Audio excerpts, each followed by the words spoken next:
And set to begin, ladies and gentlemen, for the night. I hope you guys can hear me loud and clear, because if you can, then that means everything should be running A-OK. And please, chat, let me know if I sound all okie dokie for all of you folks, because if it is, then that means we are ready for the week. And boy, what a week this one is gonna be. Hey there, Stuffwell. I see a lot of familiar folks there in chat too, like Ebo, Hi Prof, Donnie. How you guys all doing tonight? Hopefully everybody's doing great. There's Emmy as well. Hey there. And yeah, just make sure to let me know, chat. I sound A-okay, all that stuff. And then we can actually begin with the intro. Oh man, I'm sorry to hear that, Ebo. My condolences go out to you and, of course, your family during this time. It's been a tragic, time for a lot of us here, but the most important thing we always got to do is make sure we keep on marching forward. That's always the important thing. Keep your head up and keep marching forward, because that's what everyone would want to do, man. But yeah, once again, my condolences goes out to you and your family, man. Indeed. All right. Well, hey, TSS, how you doing, buddy? Good. So this evening we're gonna have a live taste test. This is going to be an American Wagyu beef burger. Because I got this from the supermarket the other day. It's by a local company named Schweid & Sons. They're based out of New Jersey, and they have their own American Wagyu beef based blend for hamburger patties. So I'm going to try that in just about maybe 5 or 10 minutes. So Yes. I have a live taste test here, because as you know, Wagyu beef is very famous in Japan, and what a lot of American beef farmers have done is they've taken some of the know-how from Japan and then tried to translate it into American beef. So they're basically doing kind of the same sort of things that the Japanese are doing, and therefore it creates the American version of Wagyu beef. Now, of course, with the name Wagyu, that means shit is expensive, and you damn right. A package of 4 patties here is $16. Jesus Christ. So it is expensive, but will it taste good? That's the whole point. That's the whole question. Now, let's see. Tonight's episode of Shokugeki no Soma with TSS. we about to go food wars in this bitch, man. Yeah. Hopefully no clothes will explode during the making of this video, but I'm curious to see how it's gonna be. $4. So we're talking about $4 a patty. Now $4 a patty. Yeah, but if you think about it this way, if you try to go downtown and you get a Wagyu burger, it's like fucking $50, $60.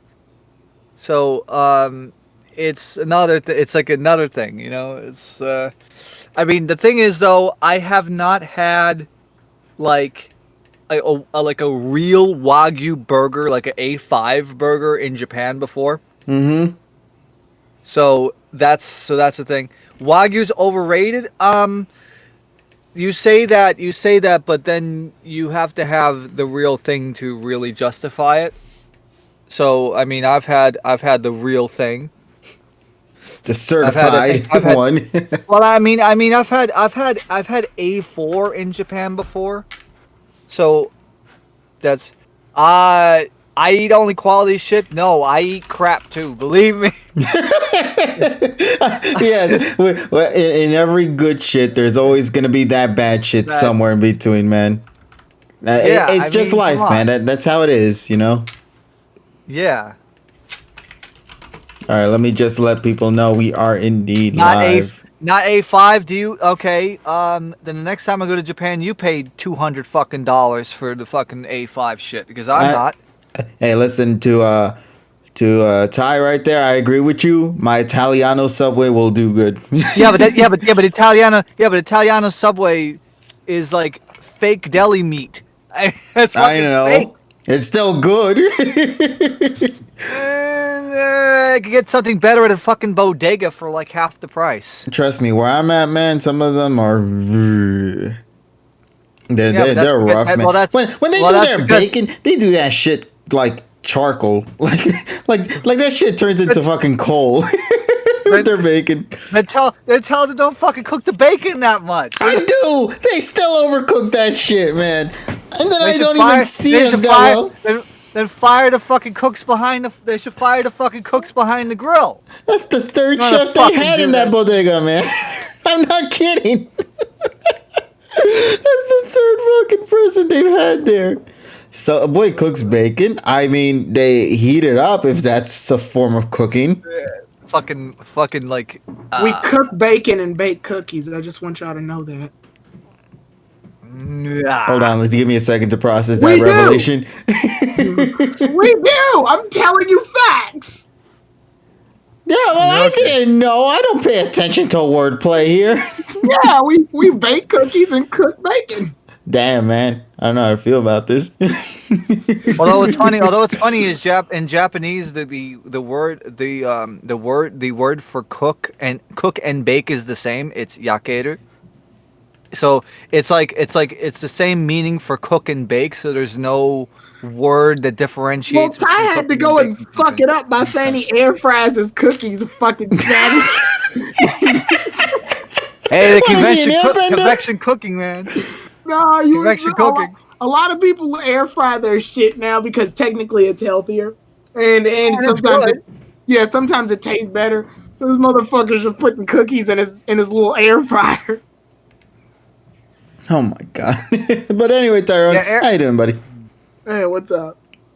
All good, man. All right, continue on to TSS. TSS. Yeah, I was about to say, those portable air fryers actually work pretty well. I've Yeah. actually cooked like fish and freaking fries in it, and that shit tastes good. Yeah. You don't need oil. I mean, the thing is though, it's quite funny that you don't need oil for this stuff because it's using well, the I guess heat from the air. yeah, because you're basically using condensed air. Who and deep it just fries cooks a it that way. mango? You'll be surprised what people deep fry. Dude, the people that deep fry fucking Snickers bars. People deep fry apples. Hey, listen, man, Snicker bar, I highly accept of that. I know there used to be like a fair every summer here in Brooklyn, and I forgot what the name of those cookies were called. But they did a deep fried Oreo, but they mixed it Yeah. with something else. I forgot what it was called. Zeppelin? No. No, probably red velvet because I know I've had my red velvet. God, you people are bad. I've legitimately had red velvet deep fried Oreos. And freaking I thought they That sold those. It feels like my kidney would fall out of my body if I ate that. Oh, it would. We're not saying it wouldn't, but you should at least experience that pain. Yeah, All right, what's the melting pain. out of my butthole? Your kidney? You like the Can't you my clothes? right? You people are sick. That's like your pancreas freaking Right, like disintegrating, you yeah. people are sick. This is we deep fry a lot of shit. People will deep fry donuts and shit. I'm like, it's already a donut, you crazy fucks.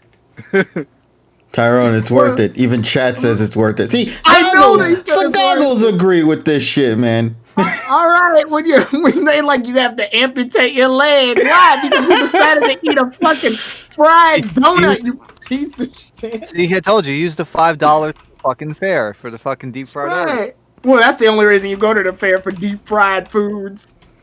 I mean, if you think about it this way, Japan's festivals are kind of like the same way. They have like this. They have like different kinds of foods. You have like the yakisoba. You have the freaking takoyaki. Those are and then you have like the kakigori, which is the shaved ice, and stuff like that. And that's the kind of thing. When you go to it's like American festivals, and you have Japanese festivals. You have just a certain like foods that. Yeah, we had this thing actually in my town called, and I'm pretty sure it's in all other towns too. In my town, St. Louis, they had the Taste of St. Louis. They're probably obviously not going to do it this year or last year because of stuff. But yeah. But the point is that you eat food from pretty much every country, and it's all in like one spot. It's the Taste of St. Louis. Yeah. It's pretty good. Pretty good. There's so I many love things across street the food. world I want to just try, man. I think they also like it's the vague term that I think every other place has is called culture fair or culture fest. Yes. Yeah, where they just lay out a bunch of tables and it's like, would you like schmeckda? And I'm like, what's schmeckda? And it's like a food from India. And I'm like, oh, Schmeck that dash. Well, I know. And I'm like, it's got a weird texture. I know that they've had such kind of food festivals on like 6th Avenue and Madison Avenue. I made Like schmeckda in the summertime. In the summertime. Okay. And it's alright. But no, but I'm a huge fan of street food. Because street food I've had Maybe just said deep fry your chocolate pickle. What the fuck? First of all, why would you chocolate it to begin with?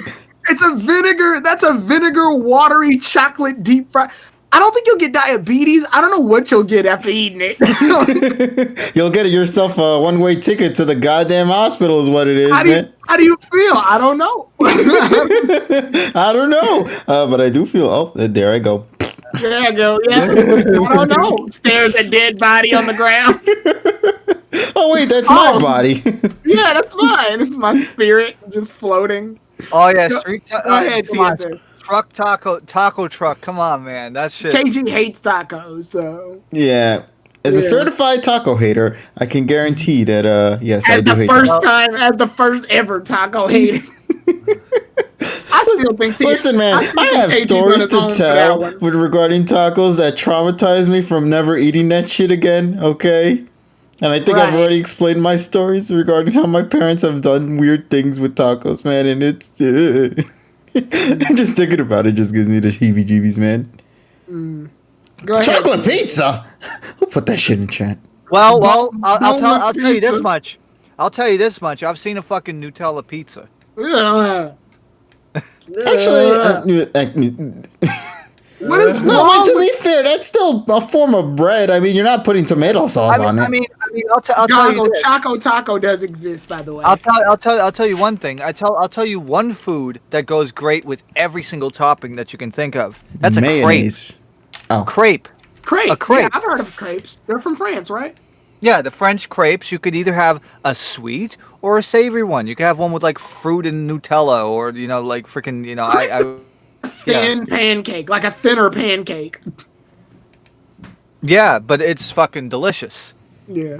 And I've actually had like crepes with like meat in it, and I'll tell you, like I said, it's just like. Why does that sound like a video game thing instead of a loot crate? It's a meat crate. Today's podcast sponsorship is Loot Crate. It's meat crepe. Hold on, John Game here says, "Hey KG, how about that? If Ash gets Grookey, you better eat tacos live." Well, shit. We have tons of different types. We have sausage. We have pulled pork, meat crepe. Get it today. I get a meat crepe every month. It tastes funny. CSS, open up the meat crepe. That shit was like a month delayed or something. Look who's here. Yeah. Guess who's back? Come say hi. Again. Guys. Guess who's back? Hold on. Don't say anything yet. Let the man say hi first. Guess who's back? Guess who's back? Hey, buddy. You're good, buddy? Are you alive? Mike, the mic isn't working. Damn it. We were so close. Bringing him back costed all his energy. Shit. Hasn't been that well. I mean, to be fair, though. Well, look on your Discord settings. Yeah, we got Gets back, guys. Well, I'll buy some time while he comes back. So, yeah, the meat crepe and TSS. What were you basically saying? We cut you off a lot, and I apologize. No, it's all right. But I'm just saying that the French crepe goes well with everything. Like I know there's a hole in the wall place in like the Lower East Side. They have a couple of locations, and they have like all of these. You get like a nice nice big crepe for like $9, but they put a lot of stuff in it. So that's what it is. But I'm just saying, like, you'll be surprised on like the kinds of street food you'd find. And some of them that you try for like the very first time, and they become like favorites. Yeah. There we go. There is. You know what? I had it on push to talk. That's why. Oh my god. Oh, I think my I God. used it for something a long time ago, but yeah. Classic Dean. I had to plug the mic back in because it was in my closet. I actually had the thing retired in there. man. Ladies and gentlemen, we're Guys, going back to the We're in, old. we're in PokePod 2014 right now. Let's Yeah, go. I guess. Hey, man, 6 first years of all, ago. how have you been, man? I'm glad to see you're doing it. I I'm noticed you got a alive. game recently, and I'm assuming you've been busy with that game. I'm playing all the thighs right now. That thigh Oh game, my though. God. System seller. Yeah, it really is. I have only played for like 45 minutes because I had to sleep today. But Yeah. I'm but- actually off work tonight. That's why I'm here. Oh, so that's why you're able to come in for tonight. I mean, man. I'm usually off on Mondays now, but it's only started recently. We're doing a better callback than Pokemon does. But yeah, welcome to our old pal over here who's been with us for so long. It's none other than Dane, and if you guys have been with us since the early X and Y days, you would know that he has been one of we call it the XY trio right here for me, Tyrone, and Dane. When we would do things together. This is back when we would call Poke Hype Train. God damn. What do we call that? We were called that for like a minute, I think. A couple of months. Yeah. We were called that for like a month or two, and then we moved to PokePod. Yeah. I'm glad to see once again you're still having fun somehow with your Thai game, though, man. I still need to pick up that game. I still hasn't arrived yet. It actually technically hasn't come out yet. I got Yeah, Why that's do what we I'm keep saying. It calling it hasn't the come Thai out. game? What the fuck is this called? Atelier Ryza is what it is. You know, Ryza, the girl. Atelier Thyza. Got it. Yeah, Got exactly. And the sequel goes even more bonkers. I'll just say that, man. But yeah, so as you can see right now, Dane, we're just simply talking about crepes, I guess. Crepes? Okay. Crepe, yeah, and I think this was in the middle of one. Crepes. Okay, Well, I'm just saying that I'm getting ready for a live taste test of American Wagyu beef on air. I've never had one, so I can't exactly say anything regarding a Wagyu, whatever it's called. Yeah, American Wagyu hamburger patty. Fresh. Oh. All right, great talk. Yeah, right.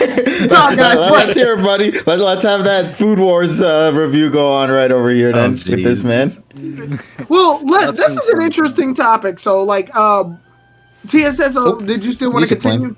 No, continue to go. Okay, so this is a very interesting thing then, and we're probably hovering over the anime, which I know we're way ahead of schedule right now. But Dean, you've been keeping up with it though, have you? The anime? Yeah, the Pokemon anime. I have mostly. I haven't watched the latest one though. Okay, obviously everyone's gonna want to know your thoughts so far. Then are we saving that for later, KG? Or no, I mean, I honestly I'm not sure how long I'll be here, so I might. Yeah, if you want to take the chance right now, because I mean, spit it out. Honestly, I haven't enjoyed it all that much until recently. There you guys go. I mean, the first. What? How many episodes are we in right now? 50. We're in like 50. Okay, I haven't enjoyed the last like 40 something episodes. I mean, there's been a few here and there I've actually liked, but it's mostly been kind of boring. I found the Darkest Day arc extremely boring. I almost fell asleep through it. I think it's because they just told the story of the games. Besides, they changed a few characters out here and there, like Go is being. KG, you want to know what this reminds me of? Remember when we were during the Darkest Day, right after the Darkest Day was the Mewtwo episode? Yes. And you know how like you were beating up Pokemon Journeys, and then I was beating up Pokemon Journeys? I just imagine Dean looking at us beating him up, and then when he shows up, he starts beating him up. Stupid The JoJo. I'm just like randomly kicking the phone. Funny enough, one of my favorite episodes was the eating contest. Yes, that is my favorite Journeys episode. That is a good episode. Only because of the Blaziken moment with him eating Torchies. I mean, obviously, I saw weirdly enough, the wholesome and funny ones are the ones that nail it because they do just the right amount of comedy. It's not obnoxious like Sun and Moon, but it's not like super serious like XY.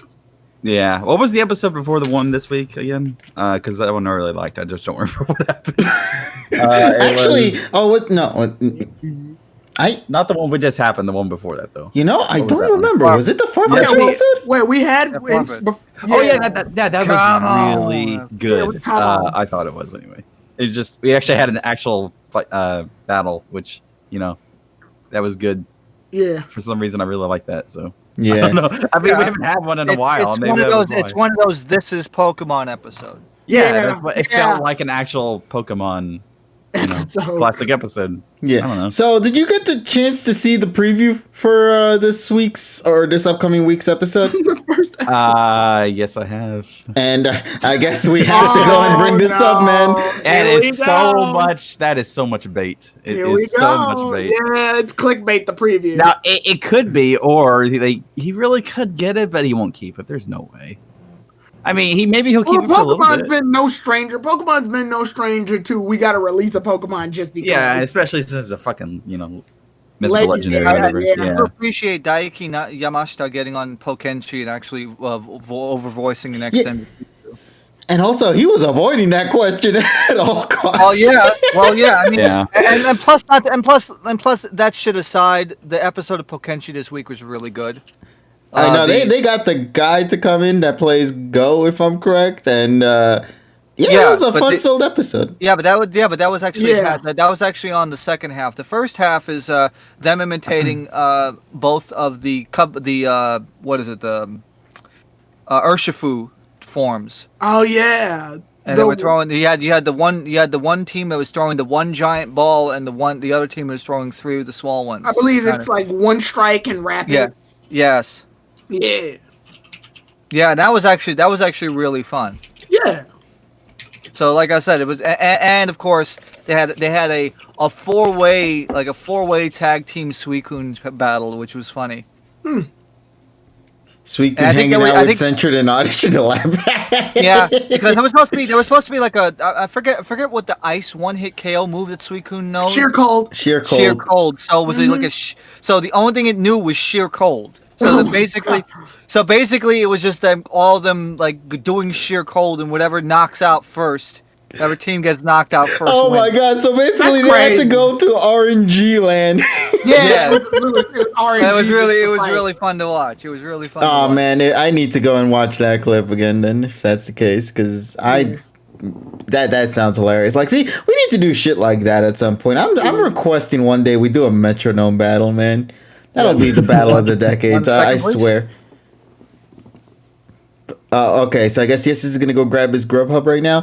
Hold on, I was gonna say, since we're talking a bit about games as well, I wanted to bring it's up a the game. trio, guys. I know, right? It's me, you, and Dane. Ding. Yeah, man, it feels Yeah. it feels so Remember when we nostalgic, spent man. 4 hours talking about more shipping? No. Oh let's no, not. those videos are still up, so don't worry about that, man.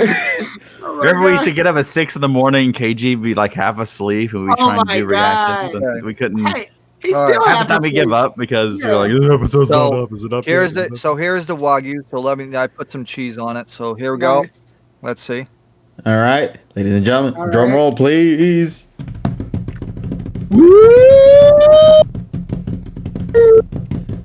I can only do this for so long. My head hurts. None of the ambulance just shows up right after he took a bite. Actually, KG, I remember that Good you flavor. Good flavor, nice and juicy.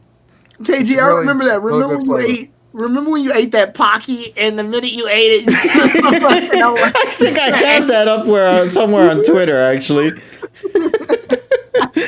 I fucking love that attitude.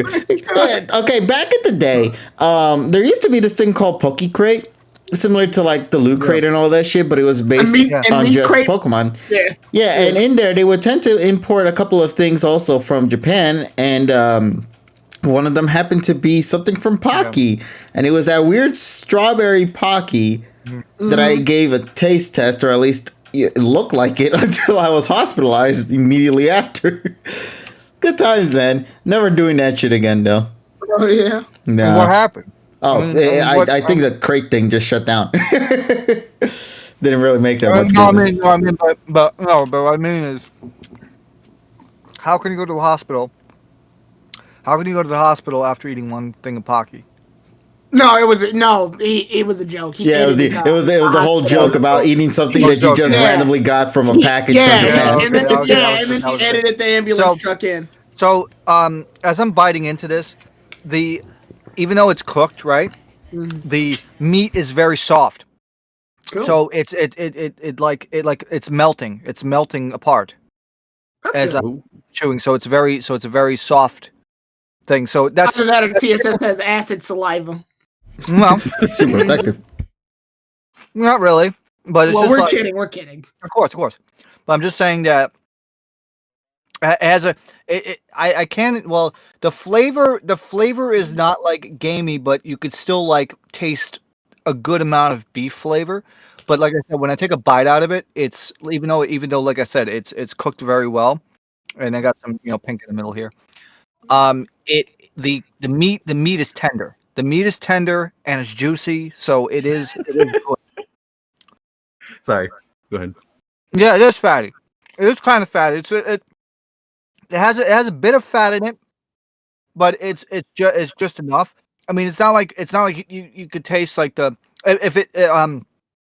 basically the marbling on this.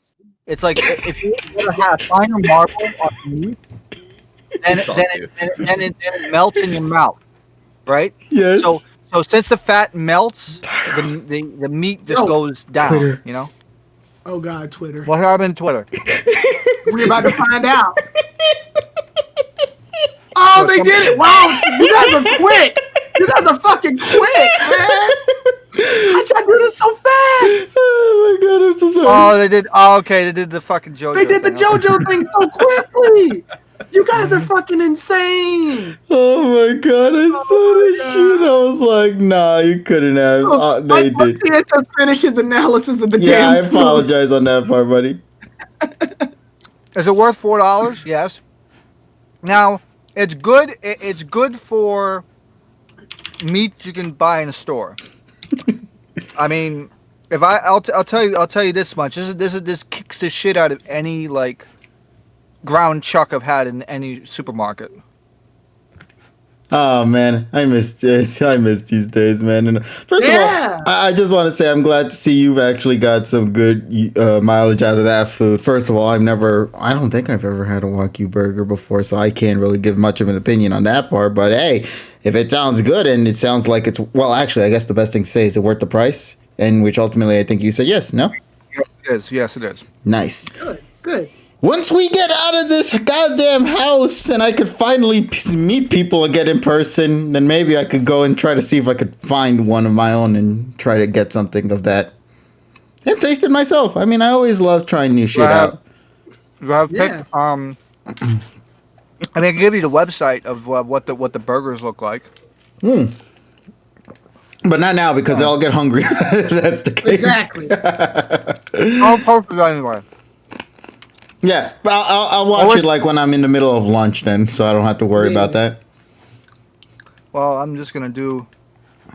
So, like I said, this is a local meat processor from New Jersey. Mm-hmm. Stride and Sons. That is pretty good. Like I said, it's worth your time, worth the money. If you can get, just find any Wagyu, like American Wagyu, at a meat processing plant near you. I know there's some that make it from like Texas and other things like that, but it is worth a shot.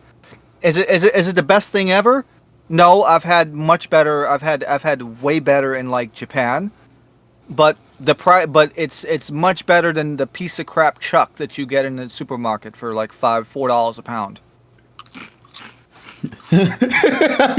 Exactly. Crunch. I mean chips too. So yeah, I know. So it's like, Eats burger, here's crunch. Gets hunger. God, man. Let me see here. I noticed that in like movies or video games, it'd be like they're eating a soft food, but you still hear the fucking crunch noise, and I'm like, what the fuck is that? Soft food, man. Crunch. Like what Go fuck? ahead, KG. What were you wanting? Oh yeah, I was gonna say. Given that we normally always BS around this time, and we're talking about video games and food and shit, I do want to talk a little bit about a game that had just recently dropped not too long ago. And this is a game anybody can actually obtain for free. because it's available on mobile devices. Yes, that is right, ladies and gentlemen. Another gotcha game had just come out recently. Yes. Yes. We got it. Got me good because two things. One, it's not just any gotcha game. It's a gotcha game done by Cygames, who you might be familiar with as being one of the people that works with Nintendo on Dragalia Lost. So that game being Princess Connect Redive. And don't let that girly title fool you, because the game is genuinely a crap ton of fun, man. I'm so addicted to this game. I already wailed on some of the shit in this game in the first week alone. I put money down already on the Raid Shadow. Oh my god, you should have said that. No, man. I couldn't. I fucking forgot. So I apologize. Also, Raid Shadow Legends isn't even a big thing no more, I don't think. Yeah, it's all about AFK Arena now. Yeah, exactly. According to YouTube, because that's the only shit I see on that now. Yeah. It's AFK Arena now. Yeah, but Princess Connect Redive. Now, Donnie, you're bringing up the Crunchyroll thing. Here's what I want to bring up. It's actually not as bad as you would think it is, because the game, while it's translated by Crunchyroll, it seems that the developers behind the game are the ones managing how things are distributed. And I'm really loving it because a lot of the gems that you collect in this game, otherwise known as like jewels, resources that you use to pull for gacha and stuff, is obtained very, very easily in this game. It is absolutely incredible. I've already gotten 15,000 gems or something like that within the first week alone. God. And that's only because it has a lot of mechanics in the game that makes it fairly easy to, kind of just keep on the grind. Right now, I'm at level 50 or something in the game. So I've been doing a lot of grinding because of the gems I keep getting for free. I use that gems to restore my stamina to then continue to do a lot of shit in the game to continue to level up and rank my characters up. It is I'm going to say this, it is a game that you're not there for the gameplay. The gameplay is as simplistic as what it is. What are you there for? No, okay, listen, I'm not saying that it is for any... stare at it. Now, here's the thing. Is it for other means? Yes, it's for the characters. All of the characters and the story. Because first of all, it's Princess Connect Redive. If you ever watched the anime that came out a while ago, they have Carol, Pecoro, or Pecorin, Kokoro. There's so many great and wonderful characters there, including a bunch of rosters that are present too, even collaborating with some other anime. Like I know for ReZero, there's there for one with Rem, if I'm correct. They also have one for Grand Blue Fantasy with Digita, if I'm correct, that's her name. So they're doing stuff like this. There's a lot of wonderful things within the game that it's just a lot of fun, but you're not for the gameplay because the gameplay is very basic. The whole premise is that the characters do the attacks by themselves, and you can issue if they can do a special attack or if they can just hold on to their specials until a much later point. Or you could just straight up leave it in auto mode, which I kind of do most of the time. And the auto mode just kind of allows the characters to just, sort of breeze through the levels. The reason why you play the game, though, is because of the characters and the setting that you are in. You are a protagonist in the game who has lost all of his memories due to a certain incident that the game keeps vague on, except showing maybe like a scene or two.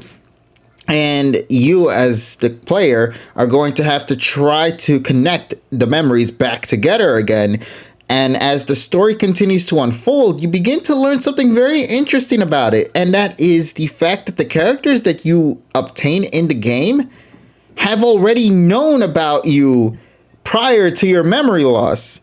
So there is a lot of hidden lore that kind of is established when you reach to a certain bond level with these characters. The higher your bond is with those characters, the more you begin to learn about their history. And honestly, some of them is pretty tragic. Like there's one particular girl, I won't say or spoil anything in regards to her, but they kind of go into a flashback where you see her past and how she's like hospitalized and all that because of how frail she is. And you don't actually know about that shit at all. These are like memories that are just trying to come back to your mind, but you can't really, fully grasp the whole details on it until you get more and more into the into the game's bond level with the character. So yeah, you're not there for the gameplay. You which is kind of weird to say, but you are there for the story and for the characters themselves. They bring so much to the table. And the fact that every single cutscene has either some form of animation or everything completely voiced by popular seiyus, and I mean like AAA seiyus in Japan, it is absolutely a wonderful game with just joyous amount of characters, and the setting is beautiful, fantasy-like, all that.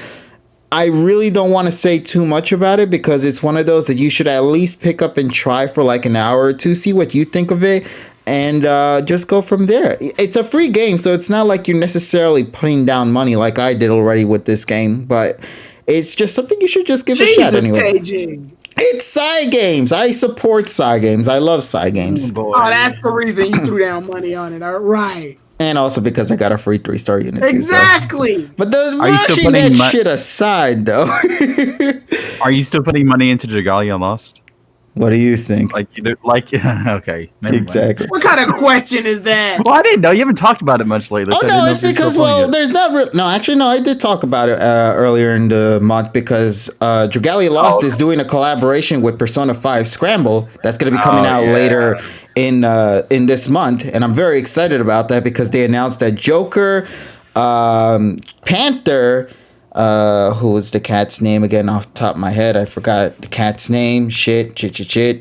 And one of the other characters, Sophie, is also going to be in Dragalia Lost as summonable ones. Morgana, thank you, Donnie. That's the one. Yeah. Joker, Panther, Morgana, and Sophie are going to be 4 characters that you can obtain in the Dragalia Lost X Persona Scramble crossover. And I've saved so many jewels and gems and Wormite for that shit, man. I will be willing to put down money for that shit if I don't get certain characters because I need them. But the game is being very generous. If you haven't played the game for a while and say you didn't collect any Wormite whatsoever, I have good news for you. During the Persona 5 X Dragalia Lost event, they will be offering free tenfolds for up to 7 days. So you can still get the opportunity to maybe, if you're lucky enough, to pull for those characters if you haven't yet. So if you want to try to pick up the game and give it a shot, and maybe you love Persona as a whole, now would be the perfect time to do so because it's coming out real soon. And in order for you to play the event, you will need to get to a certain chapter. So, yeah. Every time I think about it, Persona 5, for some reason, it's just been getting in all the other games. Have you noticed? Yeah. It's like cranberry juice. It's just in all You do realize we were joking about AFK Arena. They're in there. They're in that. Yeah, they're in that. I know. The fuck? I wouldn't be surprised if Persona wasn't Raid. They're everywhere. They're even in fucking other crossover fighting games. Yeah. Yeah, they're in Smish Brothers. They're in, what else? In Grand Blue Fantasy, another mobile game too. And, they're AFK Arena, another mobile game. And now coming into Dragalia Lost, really soon in just a couple of days, and I'm very excited for that event. Persona 5, yeah, the thing is, Sleeping Esper brings up a good point. Yeah, Persona 5 is being milked. Where's the love for, say, Persona 4 or Persona 3, man? I would love to see some collabs for those. I mean, I think because 5 is the newest one, but even then, at least show some representations for, like, the other ones, man. I'm just saying. It's been in Sonic Forces. Blaze Blue Cross Tag Battle has them. Oh yeah, that is true. But I'm saying like an outside of those. Catherine Full Body apparently has. No, KG, those two already got enough. Well, Persona, all the Persona games are in Catherine in some way, shape, or form. Oh, yeah. Okay. Atlas, I haven't played it, so. You can in the newest release, I think is more like it. Yeah. Another Eden. Well, you can listen to all the. You can listen to all the Persona tracks on the jukebox in Catherine. That's why. Oh, okay. Well, and also you could listen to all on Spotify and other things. Yeah. Yeah, seriously, all the Persona music except for Scramble is available for you guys. So if you want to take a listen to some of the tracks from Persona, now is a great character. KG is Kokoro Natsume, a good character. Give me a second to think about that.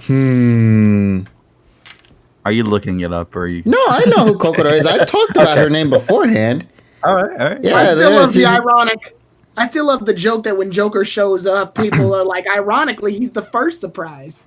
Now, regarding Kokoro, she is the first character in the game that I actually went out of my way to turn her into a 3-star unit, because when you start off with her, she is a 1-star unit, and the only way for you to get her to 3 stars is that you would need to acquire fragment crystals to unlock her next level or her next rank.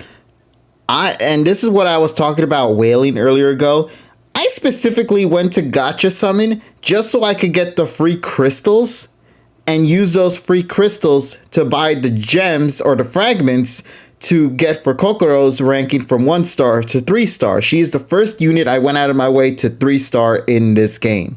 And I'm so happy because, first of all, she is best girl. I love her character, especially with the main protagonist. She's such an adorable one. And as somebody said in the chat too, the way she makes that little X face as well, whenever it's like, whenever you eat like one of those sour things, your mouth like gets all puckered up and everything. And like in some cartoons, they make it into some form of an X. Think of it like that with her. So overall, yeah, to me, Kokoro, I absolutely loved her character. Pecorin, not so much. She's just mainly a character who just likes to eat a lot and will be willing to travel regions just so that she can eat something. Carol, she is a cat girl, and her premise is she has a mysterious background to her, but you're just along with the ride, and she's kind of like the straight man of the group. She's the one that likes to eat. Is this girl with this damn rice cake in her fucking hand? Yes, that's Pecorin. Yeah, rice ball. Speaking of which, as well, for Pecorin, you could also find Pecorin in another gacha game, Dragalia Lost, because they recently had an event with her a couple of months ago. You just had to get them started, Hundy. Yeah, no, because which also, I guess, in a way, since we're talking about Kokoro and Carol, they actually are present in the artwork of Pecorin's character in Dragalia Lost. Also, I think Kirito's in this, isn't he? Kirito? Oh no, the guy just looks like Kirito. Okay. He's actually voiced by a very familiar person, but the problem is he doesn't really have that many lines in the show. Yeah. He's a very quiet character. He's supposed to be the main protagonist, but if you ever watch the anime, you'll know that he's like in the background almost 100% of the time, or rather yet, he's always the one causing problems for the main girls in the game. He is pretty much the issue obtainer in this game, but you just love him so much because he says so little and the girls say so much, and they just get into goofy moments in the game. There's so much that you could love from this game. I swear, I think there's something for everybody here. And once again, it's a free game, so I'm not saying for you guys to go out of your way to spend to purchase the game itself. Just give it a shot. Go, see how it is. Look at the character designs. Look at the concept of the story and try to, see if you can have some fun with it. If you can't, well, at least you could say you've tried it and you can, move on to something else instead. But it's just out there. It recently came out not too long ago. So I thought that now would be the perfect opportunity to let people know that with the game already being out, people should give it a shot at this particular point rather than getting overly thrown off by like the bajillion different things that they will update eventually later down the road for Princess Connect Redive. It's a good time to start right now to get a chance to understand what this series is all about. I hope there will be a manga for this. And I'm placing my bets that KG is gonna be the one guy on the fucking N train with the fucking 4 phones on his arm playing these fucking games at one point. I can see it. I already have 2, so I'm almost halfway there. But you gotta have like your arm extended like straight, and you gotta like look at it. Yeah. I'm gonna have one for Dragalia. I'm gonna have one for Princess Connect. I'm gonna have one for Azure Lane. I'm gonna have another one for Arknights. Man, I have everything covered for gacha games right here on the table. Speaking about Azure Lane, they got my best girl in that game, a new skin coming out soon, and I'm so excited. I have to start spending money on that too. Shit. But that's eventually when that shit comes. So for now, Princess Connect Redive, in my opinion, gets a thumbs up in my book. Donnie, I'm referring to Bremerton. I think that's how you pronounce her name. She is getting an L2D. Honestly, she looks like as if she's cosplaying as Chun-Li because she's wearing the keep out. I think that's how you pronounce I'll it. download the damn game. No, listen. That's for Azure Lane. That's not for Princess Connect Redive, man. I'm just Oh saying. shit! You're downloading the wrong game if you're talking about her. You could go look it up for yourself if you want to on Twitter and whatnot regarding her skin. Yeah. But she's great. I love her character. She has such a goofy personality. But yeah, Princess Connect Redive, once again, thumbs up in my book. So I'll pass it on to anybody else here who has anything they'd like to say regarding games and whatnot here. I think I've managed to get my fill. Also, this will be the perfect opportunity for me to go and check on my stamina to make sure I am not missing out on maintenance stuff. So this entire thing was just an ad, wasn't it? Yeah, pretty much. Yeah, I got paid $150 for this. So Also, Damn. I will be reviewing a oh, pair going straight to the game. I'll be reviewing a pair of Studio Monitor Bluetooth headphones next week, so stay tuned for that review. Ooh, All right. wait, hold on a second. What are they called, or should we wait for it till then? We're gonna wait until then All because right. because I'll tell you this. It's the last time I've used like a pair of Bluetooth headphones, like in terms of like the neck band and crap. That was the microphone and that was shit. But on this one here, the microphone actually sounds good and it's like a stereo headphone factor like my MDR V6s. So like I said, it's very similar. So I can't wait to tell you what my thoughts are. Like I said, I just got it today and first impressions are good. So I'm going to use it over the next week and tell you guys about it next week. All right. Sweet. So We're in ads right now. Oh, it's over. Never mind. I do want to say before we come back anyway, somebody was talking about Resident Evil 8 and that woman. Have you guys seen I've been it? hearing a lot of like the Resident Evil. Like, is Capcom trying to make me scared or horny? Stab me, mommy, basically, is what it's saying in a nutshell. Yeah. The woman with the giant church It's hat. making you scorny. Scorny. Oh my god, I'm scorny. Hashtag scorny. But I have a thing, and it's about the Pokemon Sword and Shield games. Oh, was there a new update or something that I'm not aware of? New announcement. Series 8 is coming out on February 1st. So Series 8 means there will be rule changes. And because there will be rule changes, this is the following rule changes for Series 8. And I knew this was going to happen because they did the same thing in Sun and Moon when they did the Sun and Moon set, then they did the Ultra set, and then they did the Necrozma set. So Series 8's restricted rules now is that all Pokemon with Galar markings on them, obviously, are allowed in official tournament gameplay. The restricted Pokemon will be, and this doesn't mean banned, this means restricted, as in you can only have one of them on your team, is Mewtwo, Eternatus, Calyrex by himself, not with a fucking horse. Wait, what? With You can do that? Yeah, Calyrex by himself. Oh, okay. Yeah, he's a legendary by himself. You can separate the two. There are a few. I never knew that. Okay. Yeah. So without the ghost horse or the ice horse, the ghost horse and ice horse were actually allowed in Series 7, so they were already allowed. But you can't fuse the two. They can only battle separately right now. They can't fight together. And then after that, all of the box legendary Pokemon. So that includes Lugia, Ho-Oh, Kyogre, Groudon, Rayquaza, Dialga, Palkia, Giratina, Reshiram, Zekrom, Kyurem, Xerneas, Yveltal, Zygarde. Cosmog to Cosmome are allowed only because Solgaleo and Lunala are here. Necrozma, Zacian, and Zamazenta. You can only have one on your team. One out of the pool? Like one in the whole pool or one of each? Like, you can own one out of the restricted. So, for example, you can't have Kyogre and Rayquaza on your team. I got you. Yeah. But you can have Reshiram on your team legitimately in the game now. So this means that the Crown Tundra officially is allowing you to catch legal tournament Pokemon now. So if you're trying to get a Lugia on your team, now's your chance. Now is your chance, but you can only have him. You can't have Lugia and Ho-Oh or some shit. They're restricted, so only one Pokemon per that team. So if you want to run a Politoed Drizzle Rain Dance team with Kyogre, you can do it. And especially with Kyogre being able to Gigantamax, oh my god, Dynamax. Oh my god, like it's gonna be crazy. And Eternatus is finally allowed in tournament. You want to know what that means?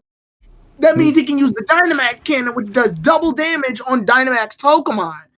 Yeah, So, that means people will actually be able to wall Cresselia or beat the shit out of Cresselia. yeah, and they can beat Cresselia now. Well, Yeah. Cresselia's psychic, so they just have to hope that Eternatus is faster. It's good. Yeah. Like the metagame has officially changed. Yeah, So I can tell. that means Zygarde is tournament viable now, and that shit's scary Mm-hmm. because we're talking what the highest HP in the game on top of Dynamax. Oh fuck me, fuck me! Like this is gonna. Oh, this is fucked. Dialga and Palkia. Lots of carnage. Yeah, Dialga and Palkia and Giratina. Somebody has to answer this one for me because I legitimately don't know. Is there a way to turn Giratina to his origin form, or is he stuck in Earth form for this game? Because I legitimately don't know. No, they're saving that for the remakes, buddy. Yeah, I mean, because I know, yeah, obviously, I know Giratina can turn into origin form if you give him the Gracious Orb, but we don't have the Gracious Orb. I don't know what the fuck to do. Yeah, so I guess he's just in limited form for now, which is fine if you want to run a defensive Giratina. If you want to run an offensive one, you're kind of shit out of luck. But yeah, it's gonna be crazy. It's gonna be crazy. The orbs are in the game. Oh, the orbs are in the game, so you can turn them in. No, they're questioning if the orbs are in the game. Oh, the Adamant Orb and the Lucius Orb, or the Luscious Orb. Okay, that's fine. Okay, that's fine. I mean, you're gonna have to run a defensive Giratina for now, then, because Origin Form Giratina is speed and attack. So, yeah. So if you want to change your team up, if there's a legendary you've always wanted to pop into that team, now would be the time. Now's your time. Well, February 1st will be when the new rule set drops. There's going to be a couple of allowed Gigantamaxes. That includes Venusaur, the Kanto Trio, Butterfree, Pikachu. Yeah, Pikachu's Gigantamax viable. Meowth, Machamp, Gengar, Kingler, Lapras, Eevee, Snorlax, Garbodor, Rillaboom, Cinderace, Inteleon. Corviknight, Orbeetle, Dreadnought, Colossal, Flapple, Appleton, Sandaconda, Toxtricity, Centiskorch, Chattering, Grimmsnarl, Alcrane, Kochraja, Darulodon, and Urshifu are all viable Gigantamaxes you can put on your team now. For a second, I thought you were doing the Pokemon rap and go, oh, yeah. Yeah, Electro, Diglett, Nidoran, Mankey, Venusaur, Rattata, Pharaoh, Pidgey. Sergi? Wait, what? Yeah. Oh, Yeah, shit, what's up, Sergi? Oh, Yeah, I he's thought been in here. I thought he was in the call for a second. I know he was mentioning that before he scared me. I thought you said Sergi. I thought Sergi was a viable Gigantamax. I thought that's what He is. Certified Gigantamax character. All right. And this series will be going from the Series 8 will be going from February 1st all the way to April 30th. So you have well over over 3 months, almost 3 months to get that team together. All right. But yeah, that's a competitive game for Pokemon right now. Oh my. Yeah.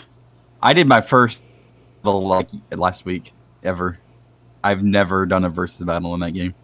They're fun. They're fun. Yeah, they are. There was a Mimikyu on every freaking team, I'm pretty sure. Now, the banned Pokemon are obviously still all the mythicals. So anything that was in a movie, Mew, Celebi, Jirachi, Victini, Keldeo, Geninsect, Diancie, Volcanion, Magearna, Marshadow, Zeraora, Meltan and Melmetal, and Zarude. They're all still. So congratulations on getting that Zarude. It can't be in the fights, though. But still, congratulations nonetheless. Well, yeah. So, yeah, they can't be in it, but... well, not in the mythicals that were in movies. That's what I mean. The mythical Pokemon. But yeah, that's your situation. And I'm actually surprised that Arceus didn't make it into the Crown Tundra. But then again, obviously, even if he did, he would be restricted because Arceus is a legendary and a mythical. So he's not allowed in any tournaments ever. But yeah, there you go. There's our Pokemon Battle Sword and Shield information if you were ever wondering about Series 8. It is officially dropping in a few days. Nice. So best get prepared, ladies and gents, if you want to make a big difference now. Make your team. The best thing I would recommend, obviously, since they're legendaries, you can't breed them, but what you can do is bump them to level 100, get a golden bottle cap, increase all of their IVs to max, and then whatever nature you want them to have, or you can do like some insane people and keep resetting the canyon every time, the Dynamax canyon every time, and just going back and forth. Chat was saying that this is for the VGC, correct? Yes, it's the VGC, the official VGC rules. Straight from Cerebi. Nice. All right. Well, Baby. as me as a non-competitive player, I can't really input much in regards to opinion on this. But to those out there who are willing to give it a shot, though, I wish you guys the best of luck. Regardless. Yeah. Tyrone, how far are you gonna take it with this one, though? I'm thinking people used to, man, back then people used to use Xerneas a lot because of Xerneas' power herb combo. Or it was power herb combo where you use the move that increases literally all of its stats.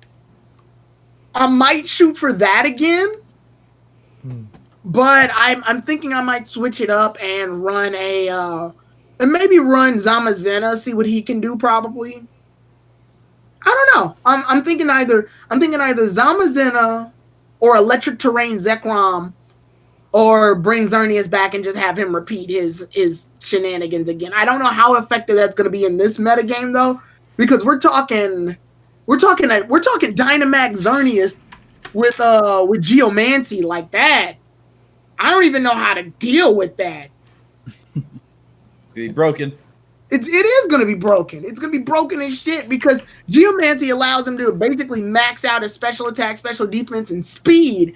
And people would often put Power Herb on him, so instead of waiting one turn for him to get the buff, he can just get the buff the turn of. And then you can Dynamax on top of all of that the turn after, so his health is like super high now. So even if you do wind up using like a poison or steel type attack, he's still ready for it. And then he can just use Starlight, the Max Starlight, bring up the fairy terrain, and oh god, it's gonna be crazy. I'm very curious to see how this will go down. Or you can just use electric terrain Zekrom. Yeah, Use someone like says Xerneas dominated VGC 16 and 19. That's correct. It was that thing was a fucking beast. And we're not even talking about its Z move. Some people equipped it the Z move too. They only did that for the laws though, because of the way it looks when it uses the move. It looks so stupid. But yeah, like I'm thinking either bring the Xerneas back, or I'm gonna play around with electric terrain Zekrom and Daydene. I want to see how that works. All right, man. Well, as long as you test things out and hopefully it goes good, then that's always the one thing that matters. We're talking part dragon and electricity, so we got some good coverage. Zekrom's a pretty good like powerhouse electric type Pokemon. Combine that with electric terrain, I think it can do some damage. Zacian might counter it. Yeah, Zacian might counter that actually. It's going to be very interesting to see because obviously the first week of February people are going to be experimenting like immediately. So that's why I'm giving you guys a heads up now. Catch your legendary Pokemon now so you'll know what team you want to. Time to go on Dynamax Adventure. Yeah, I'm curious to see. Kyurem normally sucks in most situations compared to his brothers Zekrom and Reshiram unless he fuses with them. I want to see how he plays by himself, given the fact that he can use Max Hailstorm now. Yeah. Which can wipe out Landorus in one hit. Like I'm really curious to see how that's gonna go. It's gonna be fun. I can't wait to see it. Yeah. All right. Yeah.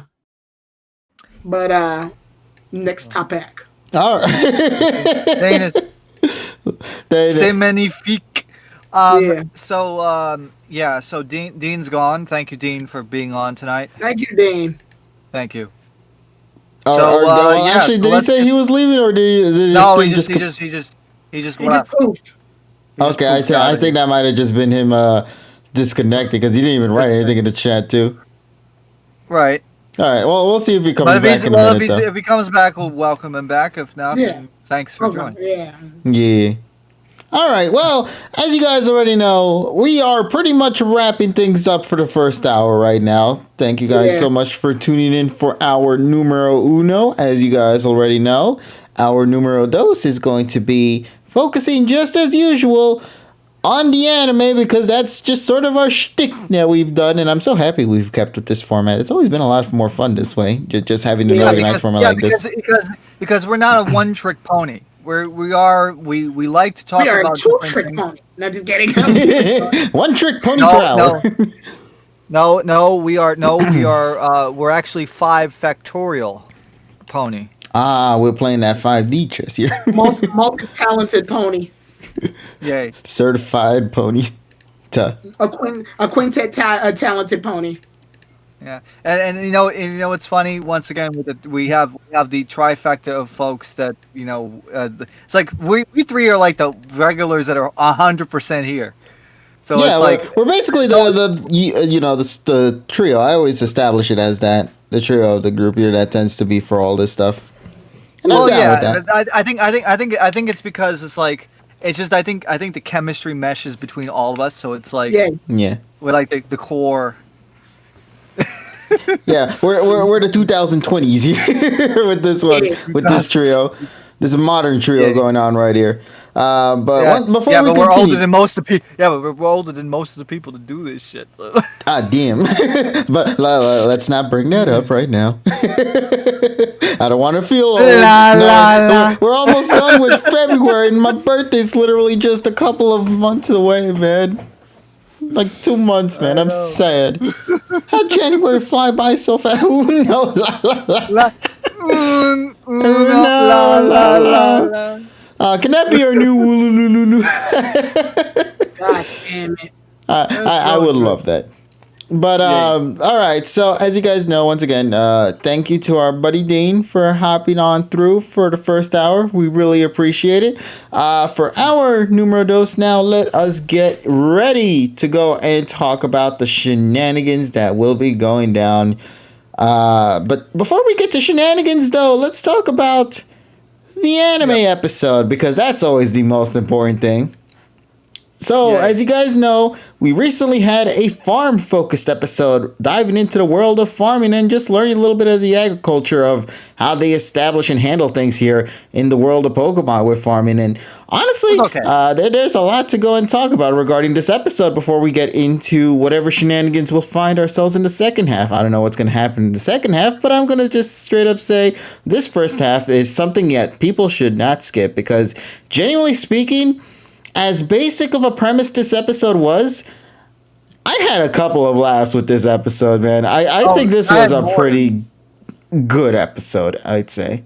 Nothing extreme, but definitely one that I'd still say I give it a watch.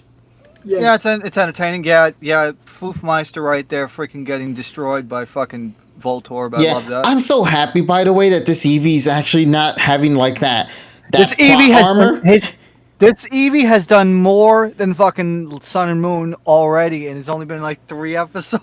I just love that this Eevee, like I said, I love that it's not being like restricted to just only having to be cute on screen. Like it can like do stuff like this. Yeah, it actually can do stuff, and it can actually show off playing around. Whereas Yamper, we don't care about Yamper right now. But for Eevee though, because Eevee is Koharu's. Yeah. It's legit.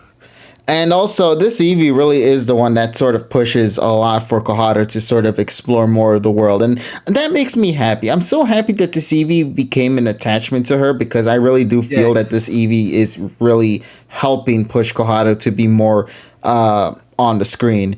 So... Yeah, let's start breaking it down about this episode. And I guess one of my pros, I have to say, as stupid as this might sound, Team Rocket's theme segment was absolutely hilarious to me. Oh yeah, absolutely. I mean, it's like going down to the South Bronx and have a fucking random like Kia Soul blasting Dominican music, and you hear that shit from outside. But the fact that they managed to like sync that music during their theme intro, and you barely get to hear their voices as they're saying the cry, I was so thrown off, because I was like, what the fuck, what are you guys saying? And it was great. I think, to me, in my opinion, that was my favorite scene of that episode. The only con I have to say was that despite that moment, Team Rocket really didn't actually contribute much to the episode. It felt like they only needed to add time to the episode to wrap it up, and not rather actually make them integrate. That's what it felt like. But I don't think it's as bad. I mean, the only people that complain about it is the same people that complain about the Gasha So your mileage may vary. I didn't like Team Rocket in this episode. I do like that joke, but I feel like that joke could be used for other situations. Yeah, I mean that's fair. I just don't. I can't. This episode weirdly is so harmless to me. The Team Rocket being a downside is very minuscule. Yeah, like I said, it was more of a nitpick on my end than anything else. It's definitely a downside, but at the same time, I'm not putting this episode up on the same standards that I'm putting like the damn Mewtwo or Darkest Day episode, where it's supposed to be important towards the plot. Obviously, this episode is it's filler. It's filler, but Go catches Dugtrio and Diglett. It's the name of the episode, and it's harmless filler. It's literally there to expand the world and show you about Pokemon agriculture. That's about it. That's all it does. And it kind of helps Koharu's character a little bit, showing that she's playing a strategic role in this. Also, wasn't this like the first episode that we've seen Diglett use freaking magnitude? I think so. I don't know. I don't think they don't use Diglett a lot in the anime for real. Like Dugtrio. I think this is like, I would say... this is the first time Diglett and Dugtrio have been caught. Yes. Oh, Bulldoze. Okay, Bulldoze. Bulldoze, yeah. I think personally, and I'm like, obviously, I'm giving my opinions real fast here. The one thing I will say to pull from it is that Koharu shows that she can be resourceful and strategic, because she's the one that thought of the Four Flags plan. The one that's like, hey, it's heading towards the red flag, head northeast, or it's headed towards the blue flag, head southwest, like that plan, which I think is pretty neat. We still don't know what direction Koharu going, so the fact that she shows that she can be a strategist is kind of cool. Well, I mean, they use the flags to kind of like, have position, which I thought was pretty good. The other thing that I found pretty entertaining was the fact that, first of all, this episode just screams BL fuel, and I've said that when I watched it live. Mm-hmm. Also, it's like, people with a foot fetish. I'm like, I pointed that one out. Excuse me, where was this foot fetish coming from? Because Koharu, Ash, and Go weren't wearing shoes at one point when they were talking about. When they were in the while we're watching, while TSS Terrell and I were watching, I was like, oh god, Koharu put some shoes on. The community's gross. Oh yeah, I mean that's what I know it's true, but Jesus, man, come on, I expected better. That right of the there, community. yes. The minute I saw that, I was like, the community's gonna be on this shit. The 4chan's gonna be on this shit tomorrow. They already fucking did it. So yeah. But what killed me was the freaking segment of, you see Go Go clutching that one right there. Sato. That was fucking funny. I love that too, because he did the same thing that a Pokemon Cry would do in the anime and literally say his name. Yeah. I love that segment. It's like this. It's like small segments in the entire episode. I wonder how it's going to translate in English. Let's not think about that. Okay. No, because the problem is I know that Sarah's going to fuck it up, and that's going to make me sad. Ashy. I mean, they could go catch him, I choose you. Catch him, I choose you, and then he probably says catch him. I don't know. But dude, did they? Yeah, they don't. Okay, you know what? My head's hurting. Let's move on. Yeah, let's move on. But realistically, I did like the fact that Voltorb is useless against the Diglett and Dugtrio because they're ground, so obviously can't do shit. But that Voltorb though, oh my god, the faces and just the mannerisms, the personality of that Voltorb was great. I've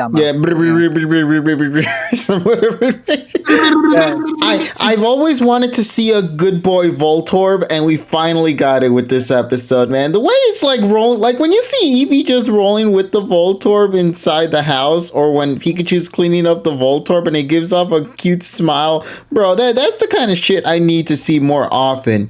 And speaking about Pokemon, my favorite thing about this episode, man, my favorite thing, they realize they have a goddamn Pokedex in their hand. So there is a scene at the end of the episode where they focus on this Dugtrio after it defeats Team Rocket. and they notice something interesting about the ground. Go actually thinks about using his Pokedex and discovers that the Doug Trio is capable of handling soil really nicely. So Go decides to give the professor or the farmer the Pokemon Doug Trio to help with his farming stuff. And the reason he learned about it is because he pulled out the Pokedex to show off that, yes, this Doug Trio is great for farming. Mm-hmm. We need more of that shit. That is great because it makes you like. This was a criticism I had where it's like when Go catches a Pokemon, you don't really see the connection that it would tend to have. But when you start beginning to establish that these Pokemon actually have certain abilities outside of just being battlers or just being Pokemon out in the wild, and you bring that into the table and actually do something with it, you can get a genuine response from me. And I really love that scene because it's like, yes, do more of this. It might not mean much in the grand scheme of things given the concept of the episode, but it does genuinely still give more lore to the world of Pokemon and just shows off what these creatures are capable of doing in certain conditions. So seeing Doug Trio kind of having the ability to help with farmers out there is a plus in my book that they actually want to show off. So I'm very happy with that. Well, also because we want to pay Marina Icoltz $20 instead of $10. Yeah, so it's like, it's funny how Go's first giveaway was him not caring about giving up the Pokemon. Well, to be fair, he had just caught it, so there wasn't really much of a bond between Doug Trio and Go. And also, think of it like this. Go did this for the benefit of Doug Trio because now the Doug Trio's in the farm, those wild Diglets that no longer have a leader now has their leader back. And the Doug Trio can work with those Diglets there to kind of help create and make a better farmland. And now that Team Rocket's out of the picture, they can also go back to where they originally were in the hills. So, yeah. And then don't fret, guys. We have Diglett. I mean, Diglett can do something. Yeah, well, Joe points that out, too. He's like, it's fine. I already got a Diglett that turns into that anyway. To summarize the whole inciting incident thing, the Rockets were basically playing loud music, and that drove the Diglett and Doug Trio over to the farm, and that's why I was eating all the things and destroying the things. So that's the only. I kind of wish they had. Well, when you point that out too, it makes sense. But it feels like whenever I look at that though, it feels like the episode was placed out of order. I feel like Team Rocket thing should have started first, then the Diglett thing. It's got to follow the logic of. Well, actually, no. In the episode, they state that the Diglett was just sort of here for some reason, but they never established. I know. I'm saying like before Ash and the others get involved with the plot and everything. But then that's telegraphing it. I feel like Team Rocket's music should have started it up. We go to the episode, and then by the end, they discover Team Rocket's the one that did it. That way, we have context as to why they're there. But telegraphing that would have not made the similar payoff. It would have actually made it worse. I think it would have made it better because Team Rocket getting thrown in like that felt like a last minute. Oh yeah, by the way, the ones that caused it. If they didn't have to even show Team Rocket. They could have just heard loud music playing, and then we could have the rest of the audience would have saw the ground moving towards where the garden is. We get the episode, then Team Rocket's supposed to be playing that music the whole time. Oh yeah, they were the ones that caused that. And at that point, we as the audience have a better context of what's going on. It's better than saying, oh, by the way, Team Rocket's a part of this. Like I said, I feel about it. Given that it was minimal, I don't really care much. If they had been more present in the episode, then maybe I would. But given that they were such a small contributor, it's like, yeah. If I had to give a rating, it's a 7.4. It's okay. Yeah, I'd give it a solid 7 too. Actually, I'll give. Actually, there's an example of this actually happening. Way back in OG, there's a bunch of lights that are turned on in the goddamn Mount Moon. We don't know who did it, and then we find out Team Rocket's the one that did it the whole time, irritating the Zubat. Yeah, but see, at that point, the reason why that worked is because you see the lights, but you couldn't tell it was Team Rocket. No, that's what I'm saying. Like I'm saying, we hear the noise, but we don't know it's Team Rocket. No, but the thing with this one is that it's music. When you hear the music, you'll already instantly think, oh, that's Team Rocket. Where in that lighting one, it's like, oh, that could be really anybody. You know what I mean? Yeah. With the music, if you hear the Team Rocket theme song, you'll know that's Team Rocket. And therefore, you already have that mindset of like, okay, what are they going to do in this episode? You know what I mean? Yeah. There's something different between having it happen within the first like 8 or 7 episodes in the series versus an anime that's been going on for 23 years, 24 years. Yeah, there's a difference between the visual representation and the musical representation. It just felt like Team Rocket was a by the way thing, and I didn't. Oh no, I'm not disagreeing on that part. It does genuinely feel like that, but I'm just saying. Yeah, that they had to show. Yeah, Kuro's right here. They had to show off Drillbur. So it's like Drillbur had to do. Yeah. That stuff. Yeah. I appreciate also that. Oh, they used ground Pokemon, and I guess Ash only brought Pikachu, so Ash did nothing today. Yeah, did nothing. Once again, another side character. But hey, I didn't mind. It gave Go more of an opportunity to fight here, so I'm happy with that. Yeah, I mean, like I said, what really made the episode is Eevee and Voltorb, and like I said, the. Also, you didn't put the picture up here, but there's a very suggestive scene that freaking Satoshi does where he like nips down while Go throws the Pokeball, and somebody pointed that out on Twitter. I'm like, oh yeah, I know what scene you were. I was like double thinking, like, should I really put that here? No. The answer to that, of course, is no, because you don't want to give people ideas. I mean, I already put the penis. The penis rock is already in the pictures here. If you see it, you didn't see the penis rock. I mean, in the context of the story, Ash fell backwards, and Go just happened to be behind him at the time. Yeah, it's all about things out of context. Also, eating fucking raw tomatoes like that. That was interesting. Oh my god. Yeah. So it's gonna be like an almost like freaking Iron Chef, except that was for freaking. Well, and I also realized the idea is outside of our country, you can do that. Like, well, you can eat a tomato anywhere. I'm saying like tomatoes are usually juicier outside of the U.S. Yeah, of course. Yes. It's more common that people eat tomatoes like a fucking apple. Eat them. Oh, and also, Donnie's clip: oblivious frozen asparagus. John Carnage. What's with these words, man? I don't know. It's just okay. To clarify the penis rock that I'm talking about, because that was another thing that I saw as well. In the segment where we're showing off Team Rocket, I want you to see where they're at in the rock and look at it carefully when you see that picture show up later down the road. It's a beans. It's a beans. Yes. So the first thing I saw when I saw it, I was like, that's a beans. So, they said, what about the golem shells, by the way? I forgot about that. Yeah, oh my god, they can actually use that shit. I'm like, what? Ooh. That means a golem died. A golem died for our meal. Amen. Yeah. Or whatever they say are in the Pokemon world, Arceus, I guess. But yeah, so there's really not much I can contribute more for the review in itself, because as I stated, there's nothing necessarily wrong with it. They have a lot of good things in the episode, while they have some nitpicky moments too, but I still feel like there was still... Didn't this guy used to grow up with Sakuragi and some shit? Yeah. Yes. There was a flashback scene where it's such a by the way thing. I almost forgot. Yeah, they brought it up in the beginning of the episode before we actually got to see the farmer. Also, at the end of the episode, he takes his hat off and his freaking hair is like, and he has bald, like a freaking bald. My eyes. Yeah. Bald. Why is he bald though? Oh, that's obvious. He's a farmer. No, he's right. Can't have his hair in the vegetables. Exactly. He's like the Kanto Mr. Clean. I do hope we get to see him again, though. Honestly speaking, he's a nice man. he got Saitama. Yeah, he's been doing workouts every day. Yeah, bro, fucking 100,000 push-ups or whatever that regimen is, man. I don't even want to do. Also, Cinderace picking up the carrots. That was a great. I like the carrot feast they had afterwards too. Yes. They had like regular carrots, carrot stew, carrot cake. It was pretty cool. Also, I guess another thing to bring up too, the designs of the characters as well, because they actually got a different design for this one. They're wearing different outfits. Yeah, the farming outfit. Yeah, now that's where Ash, the coverall. Ash, Koharu, and Go are doing the super trio pose. Exactly.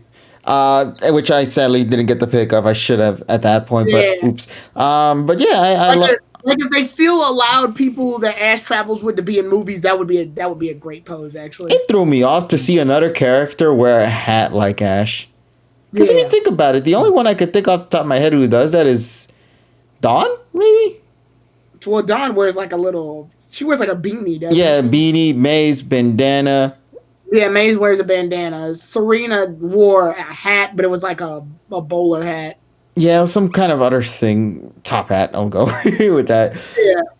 Yeah, so I was just like surprised. And none of the male characters wear hats. I just realized that. Yeah, and look at all of them right here. All wearing that. Richie Yeah. has a hat. Yeah, but who thinks about Richie? then Lily's got the Not the Richie that's here. I meant the Richie in the anime. Lily's got the giant church hat. Yes. Yeah. Well, it's supposed to be a sun hat, but Iris wears an accent. Well, you got me there, buddy. Never mind. yeah, never mind. Shit. Well, the hat's first now. It's just in her hand. No, KG, take the fucking picture of their feet now. Oh, shit. So wait, this is the one you're talking about. Okay, there we go. Take it. I do like Ash's Pikachu shirt, by the way. I want to point that Yeah, out. it was originally from Sun and Moon. They brought it back, man. Yeah, I like the Pikachu shirt. I love, once again, it's such a minimal thing, but I always love it when we get to see the characters just dress up as something else for a change, only because, you know, it's refreshing. And that's really it. It's just a refreshing feeling. You know, you just seeing them dress up as something else for a little bit. Ash with gloves. It's been a long time. I think XY is the last time he wears gloves. That's because it is. In Sun and Moon, he went into just straight up just having his hands just. Yeah. And then Sergi made that nice thing where he fucking did the middle finger, which is nice. Yes, certified middle finger moment with Sun and Moon, man. But I was gonna say it's kind of funny that Ash wasn't wearing gloves in Sun and Moon, given that Sun and Moon was the region that he really did a lot more shit in terms of like climbing up hills and shit. Why the fuck would you want to wear like gloves in a hot climate anyway? You get fucking like clawing. I meant more for like the hiking shit. Yeah, Ash did a lot of like stuff that would involve gloves though. Yeah, and those gloves weren't like pure gloves. Like they you know, his gloves tend to have his fingers out open. You know? It has the fingers open, but still, you did that shit gets like condensation. It'll smell like freaking freaking bacteria and shit. Don't worry, he got a laundromat in his house. he's good. But broken washing machine noises. I need to watch that movie again, man. When JN ends, Ash will give his OS gloves for capture to go for captured Pokemon. Shit. Gloves. Oh, there's the rock. Oh yeah, god. See, I told you. Look at the rock. Tell me it's not the Venus rock right there. And Wobbuffet's just right on the top, huh? He's the tip, man. That's just how it is.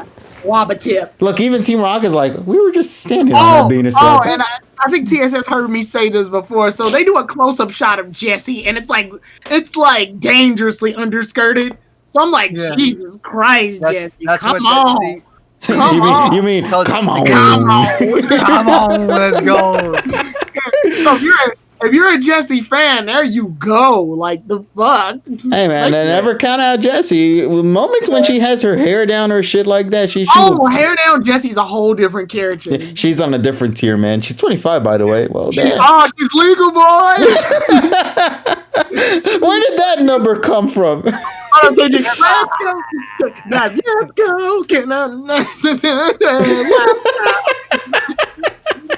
Well, time for me to make a funny, says Donnie. Oh, no. Oh, what's wrong with the trio being barefooted while wearing their PJ? You innocent fool. So many. Yeah. Oh, yeah. You're so innocent. You haven't seen the community at its worst. Exactly. Yeah. Alrighty. Anyway, let's talk about the 800-pound gorilla in the room, and that is the preview. Oh, I thought you were referring to the Suicune, but yes, the preview this episode is harmless. It's the preview that got people fucked. I love how we've established that there are two forms of reactors within the community at this point. There's the reactor who picks up on what just happened and immediately responds to the situation. And then there's the other reactor who... And then the other reactor where you see brain death live on stream. I shit you not. My mind froze in that moment, man. I didn't even know what the hell to process with that shit. It's like what happens if you overclock your RAM and then you overload it? That's what happens. I love Ben's reaction. If you haven't had a chance to see Ben's reaction... Man, Ben's reaction is just as hilarious, too, because he was drunk at the time, so his response to that situation, when he just fucking falls off the chair and breaks his shit, was great. Heavy says I thought KG's stream froze during that moment. No, man, my brain shut off for like a solid 10 seconds, I think, because I'm gonna say this right now. Journeys to me has become to that point where I've just accepted what I see on screen. Like I don't know, I can't respond to anything other than the way I did because I'll tell you this much. The trailer was normal until you heard Suicune ga atarashiku zukan ni toroku saremasu. Then everybody died. Yeah, exactly. The moment I heard, because these the previews for Journeys are vastly different from the previews in Sun and Moon, because in the previews for Sun and Moon, they tend to joke about stuff not relating to the episode in itself. They just joke around. In the previews and Journeys, the stuff that they say in those preview actually tie to the events that happen in the episode itself. So when that moment came and revealed that Suicune was legitimately caught by Go, and everybody in the trailer itself responded with Ash and the hunters looking back and being like, wait, this could just catch Suicune, and the way the preview just ends like that, I was like, this is Journeys. There's no other way to say it. Journeys just pull the Journeys. You know what? Real fast. I know this isn't about the preview, but real fast. So you know that picture we just passed by with Ash and Go ahead, and Eevee was looking back at Koharu? Yes. Yeah. I wanted to meme it where Ash and Go are just my friends who know what they want to do in life, and then on Koharu is me trying to eat pudding with a fork.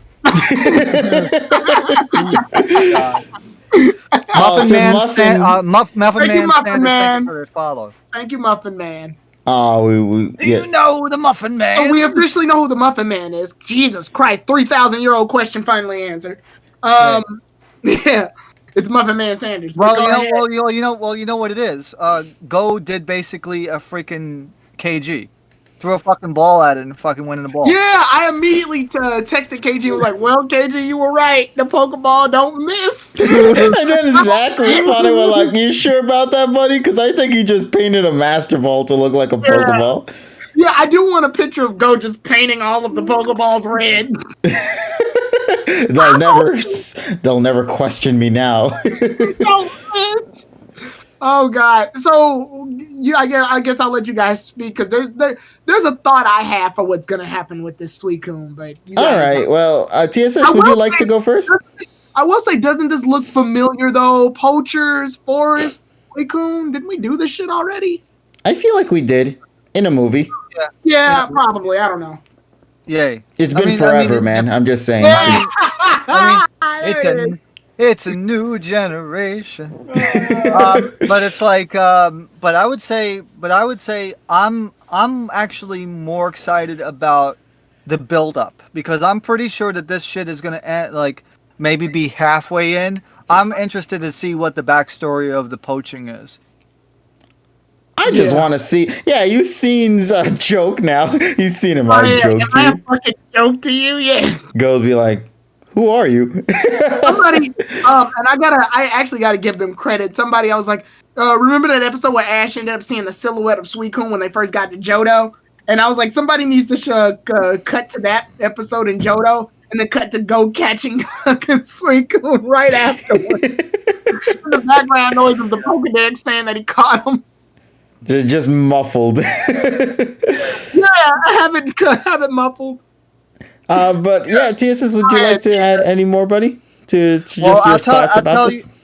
I'll tell you that when the extended trailer that came out when Daiki Yamashita was overdubbing it in freaking and Pokenchi, that was a great telling of what else was happening.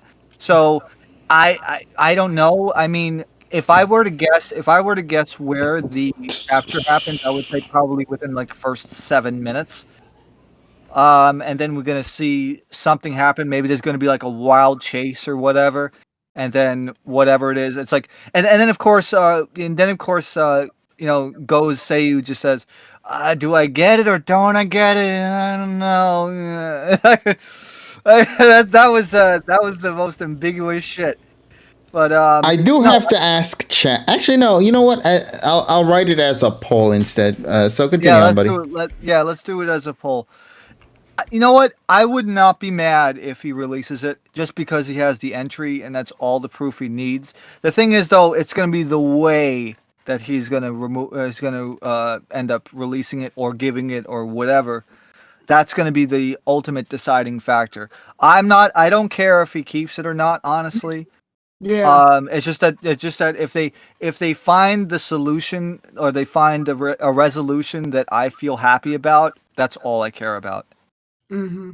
And add on top of that, yeah, because TSS, you hit the nail right on the head. I was hoping like Go will probably just release the thing after the episode. Yeah.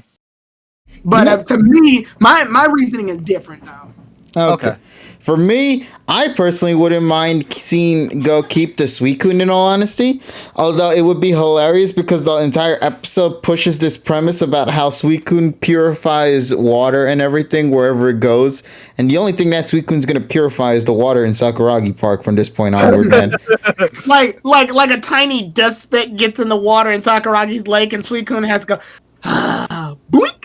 Yeah, my work here is done. Yeah, he does like a Flintstones, like it's a living. His one line has finally been said, man. But for me, I think that I want Go to release Suicune simply because of principle. I think he caught Suicune to get Suicune away from the poachers. But I think as a trainer, I don't think Go's satisfied with that catch. I think that Go will release him so that he can battle him again when he's ready and catch him legitimately. Like, I want to, because he fought Zapdos for Christ's sakes. Yeah, and he so had a pretty damn good fight with it. Yeah. I think Go wants to earn Suicune under legit circumstances, not, oh, I caught you so you can escape from some guys. Because we've seen several times in Pokemon where a trainer will catch a Pokemon due to weird situations. Like I believe Pineco was like getting attacked or something and Brock caught it like that. Yeah. To get it away from the danger. And then he apologizes that he caught him that way. So I wouldn't be surprised if Go is not satisfied with catching it that way. And he's more into battling now. So he wants to legitimately earn Suicune. But obviously they have to part ways because, 24 minutes has passed. And yeah. Well, we're at the 22-minute mark. It's time to get the fuck out. Yeah, and he wants to go out, fucking have a cigarette. Yeah, and he wants to catch Suicune under legitimate circumstances. He wants to fight it. So he'll be like, one day, Suicune, I'll come back and catch you for real. I wouldn't be mad about that. Yeah, that's fine. It's still his registered wise, but he's got to reclaim it. That's what I'm hoping for. No, I like that idea, in all honesty. I think that it helps give Go more of a character personality as well. To just get a better understanding of Go's character and why he wants to do certain things in his way. It makes him more of an honorable character, as, the chat just said. Now we have to put a lot of hope that the writers are thinking that shit for Go's character, or... or, my favorite outcome, he keps it. That's it. Then what ends up happening is about 3 minutes after the episode airs, people are gonna be like fucking saying, like, cancel Go and shit. Yeah. Well, people have been wanting to see him get canceled since like the very beginning. He'll be fine. Yeah, he's gonna be fine. Sani water bottle. It's a Suicune. It's not a miracle worker. Yeah, I mean that's the thing. It's the double Shujinko thing. Mm-hmm. The only reason I say that about Suicune is because Suicune's in the opening. I know we shouldn't use the opening as concrete, but he's in the opening, and he's in the opening when Go tries to get up after being beat down. So I feel like Suicune plays a bigger role than just being caught right here. Right. Yeah. Maybe it's more like maybe, or it could be like one of those things where maybe he does release it, but it still is in the background somewhere. Yeah. That would actually work too. Yeah. Japanese people like Go. That's a good question. I know a lot of people were pissed off when Sobble was caught. Like they were really, really mad to see Go catch Sobble and not Ash. Yeah, they wanted Ash to get him. That's why. My question for Czar is: Have you actually been on Japanese Twitter and seen him talk about it? I mean, Yeah, it's because Probably KG, even if you look at it, when Sabo's crying and Dragonite's the one that has to like calm him down, you can see why he probably belonged on Ash's team. Oh, you said yes? Okay, give me tweets from somebody that isn't Satosere or Zexy. Or my boy Arky. Yeah. Because I know Arky, he's told me a lot, because obviously he lives in Japan, and therefore we tend to just chat a bit in the background, and he's told me that a lot of people here in Japan have not been very happy with the decision with seeing Go's captures, not like because they wanted to see them with Ash, and not with Go. So far, though, I will say I'm very happy to see Go with Sable. I really like it only because of the Cinderace and Sable. I kind of wish Sable was in this episode, though. Actually, why wasn't Sable in this episode? I don't know. I guess it would have been really cool to see. It would have been really cool to see him in this episode, maybe watering some of the plants, like helping or something. I don't know. Or like he cries, and ironically, the tears are what gets on the tomatoes and stuff to help him grow.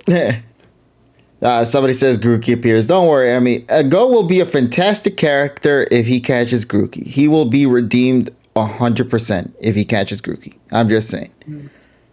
But please, let's get rid of him. Let's get rid of that monkey as soon as possible, man. I'm so happy because I see on social media every week a new episode title comes out. I always see people say, so next week's going to be the Grookey, right? And then the next episode preview comes out and then there's no Grookey. And then they're like, the next week's going to happen. And then next week happens and there's still no Grookey. I mean, they're basically putting the can down the fucking road. Yes. But once again, this preview, I just want to state that I'm just waiting for it to come. I just want it to hit me and just at this point and just get this shit done and over with, just so that we can talk about it, because speculation, especially for something like this, is very, very difficult because we don't know the outcome. And also because then you have to eat your own words, and that's why I don't like to put things out there, because it's like, well, now you get it. It's like that one movie. It's like that's like. I think it was one time. I think it was like one movie with like this guy trying to fight back. He was on the floor and he said, "That thing you better be pulling out as a sandwich because you're gonna have to eat it." Yeah, the closest I got to eating my own words was the Farfetch and the Sobble, because I kept joking months before that actually happened, where I stated I want to see Ash, or I think Ash is gonna catch the Farfetch and Go's gonna catch the Sobble, and then it actually happens in the show. And that shit threw me the hell off because I really didn't expect to see that happen. I thought I was going to, at that moment, eat my own words there. But I'm so happy things turned out the way it did. And I want to see this episode succeed, man. I really do wish to see the best outcome for this, as my dogs are barking in the background. Yeah, and I want to see realistically, how will people react? I mean, then again, though, people will react regardless what the outcome is. The thing is, though, which extreme is it going to be? Is it going to be the people pissed off that Go actually kept Suicune, or there's like, oh, why? It's like the Suicune release was bullshit, and all. That's the kind of thing that we'll find out at exactly 6:30. No, not 6:30. Sorry, my freaking brain. 5:30 a.m. Eastern time on Friday morning, because that's exactly when the shit's gonna end. Well, actually, it's gonna end up like 6:25, or 5:25, but still. Yeah, and once again, I want to deviate something real fast, because it's like I've been catching up to Digimon, right? And it's like, and again, it all comes down to the fact that, and I was talking about this the other night. Of the three like major companies that are out there like promoting stuff, and of course you go for Konami, but I'm just putting that aside because that's a card thing, and versus like adventure type series, right? Yeah. You have Level 5 with Yokai Watch, Bandai Namco with Digimon, and of course TPCI with Pokemon, right? So out of the whole three, I was surprised at how Digimon's writing is much different than the original series, and I think they've taken some cases and they've improved on it a lot. Same thing with Yokai Watch and their Y Gakuen kind of thing. It's a different twist on the story, but the franchise went in a different direction, and I think it's working. Here for Pocket Monsters, though, they're trying to do the same thing that they did, like trying to reboot. Well, it's like soft reboot the series again, and with kind of like harking back to old things. But out of the three, I'd say they're doing it the worst. In terms of the anime stuff, I can tell that they are not exactly in a position where they know what direction they want to go in. Meanwhile, the other two anime, I feel that the writing is fantastic. Like Digimon Adventures writing for the new series. If you haven't watched it, watch it. The fucking writing is absolutely amazing. And then, mixed reviews from fans. I mean, like I said, I'm looking at it from the perspective of I just finished watching the original series. So, you didn't think we'd talk about Digimon in the podcast? No. But the thing is, though, I'm comparing like the stuff, the three main series that I watch right now, like 3 long-running series and 3 franchises. Okay? So, out of the 3, Pokemon is doing the worst at the moment for the anime side of things. I'm hoping that this will turn around, but for now, I will say that Digimon is 1, Yokai 2, Pokemon 3 for me. Unfortunately, because the overall story needs to be more compelling, and they need to know what the fuck direction they want to go. And that's my opinion. People may disagree, but that's fine. You have opinions. We all have opinions, just like assholes. We just yes, and that's what I come back to. That's exactly what you come back to. Yeah, but people who don't have assholes are full of shit. Except if it's constipation. But anyway. Oh, jeez. They're holding on to that. That's what I said. Man, but I just want to clarify regarding the Pokemon thing. Yeah, I agree wholeheartedly with that. It's just that, it shouldn't be this way.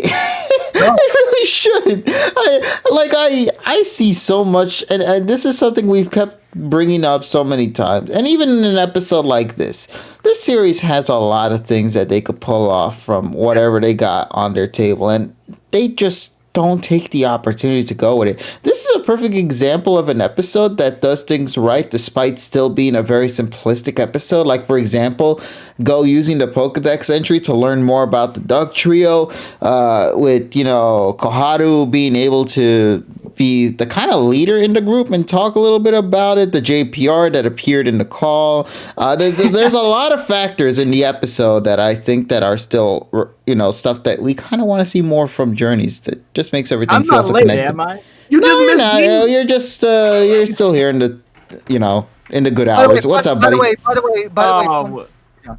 Go ahead, Jesus. Yeah, I just want to make it clear. I actually had like a tweet, with I think it was like Image or something. No, it was a video game. It was a video game magazine that's like the March issue or whatever.